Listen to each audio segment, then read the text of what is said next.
চায়ের শহর সিলেট আসলে বাংলাদেশ দলকে নিরাশ করবে না, নিরাশ করার কথাও না। তারা প্রতিপক্ষ হিসেবে পেয়েছে আয়ারল্যান্ডকে, এবং এই আয়ারল্যান্ডের বিপক্ষে বাংলাদেশের ব্যাটিং ডিপার্টমেন্ট যেমন জ্বলে উঠেছে, ঠিক তেমনভাবে বাংলাদেশের বোলাররা তারাও কিন্তু নামের প্রতি সুবিচার করছে। তো ওই যৌথ প্রয়াস, ব্যাটার এবং বলারদের যৌথ প্রয়াসে অলরেডি দেখেন তৃতীয় দিন শেষে, সিলেট টেস্টের আজকে ছিল তৃতীয় দিন শেষে বাংলাদেশ কিন্তু জয়ের সুবাস পাচ্ছে, এবং সেটা হচ্ছে ইনিংস ব্যবধানে। এখন আজকে বাংলাদেশ দল তারা 8 উইকেটে 587 রান করে ইনিংসটা ঘোষণা করে। এতে করে বাংলাদেশ লিড পায় কত? 301 রান। তো 301 রানে লিড পাওয়ার পরে আয়ারল্যান্ড যখন দ্বিতীয় ইনিংসে ব্যাটিংয়ে নামলো, তখন তারা কিন্তু কোনো রকম লড়াই করতে পারছে না বাংলাদেশের বোলারদের এগেনস্টে।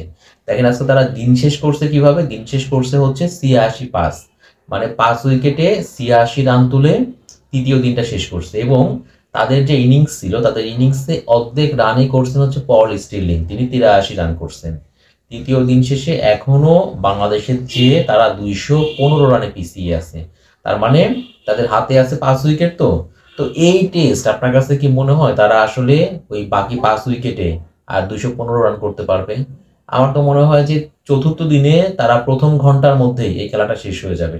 এর বেশি কিন্তু যাওয়ার কিন্তু কোনো কথা না। তার মানে এই আয়ারল্যান্ডের সঙ্গে সিলেট টেস্টটা বাংলাদেশ দল ইনিংস ব্যবধানে জিততে চলেছে।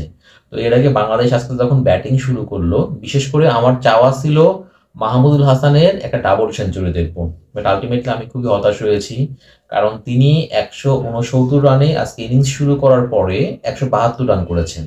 অথচ দেখেন এই যে এরকম সুযোগ, মানে আমাদের ব্যাটারদের সমস্যা হচ্ছে কি জানেন, আমরা ইনিংসটাকে আরো বড় করতে পারি না। আপনি যখন 169 রান ইনিংসটা শুরু করলেন, যদি আজকে ডাবলটা পূর্ণ করতেন, এটা নিজের জন্য যেমন প্রাপ্তি হতো, ঠিক তেমন ভাবে এটা দলেরও কিন্তু আরো কাজে লাগতো। তো যাই হোক, মাহমুদুল তিনি আমাকে নিরাশ করলেন।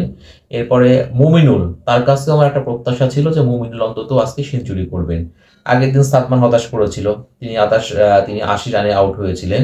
তো আজকে মুমিনুল তিনিও কিন্তু 82 রান করলেন। তার মানে মুমিনুলও আজকে সেঞ্চুরি করতে পারলেন না, আর মাহমুদুল তিনি তো ডাবল করতে পারলেন না। বাট এরপরে ওই সাদমান, মুমিনুল এরা আমাদেরকে হতাশ করলে পারেও নাজমুল হোসেন শান্ত তিনি কিন্তু খুবই দুর্দান্ত ব্যাটিং করেছেন।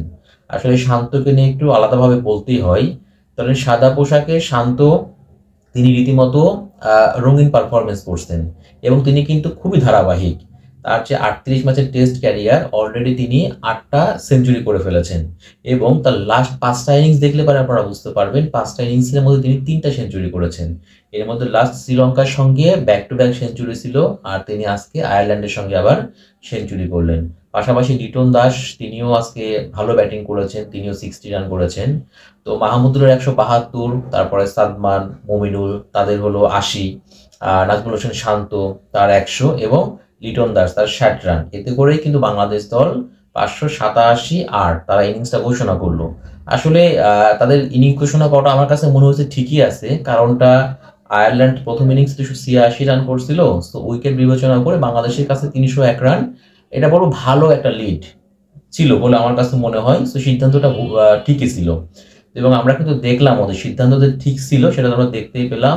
আয়ারল্যান্ড যখন দ্বিতীয় ইনিংসে তারা ব্যাটিং শুরু করলো, এবং ব্যাটিংয়ে নেমেই তারা হাসান মুরাদ তিনি আজকে 2টা উইকেট নিছেন, তাইজুল একটা নিছেন, আর নাহিদ রানা একটা উইকেট নিছেন।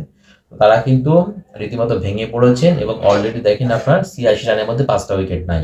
মানে চতুর্থ দিনে 215 রান তাদের এখনো করতে হবে, না করতে পারলে ইনিংস হারটা তারা এড়াইতে পারবে না। তো কোনো সুযোগও নাই ভাই। সিলেটে অলরেডি, প্রথমে বললাম না, সিলেটে কিন্তু অলরেডি বাংলাদেশ দল জয়ের সুবাস পাওয়া শুরু করে দিয়েছে, এবং সেটা ইনিংস ব্যবধানেই।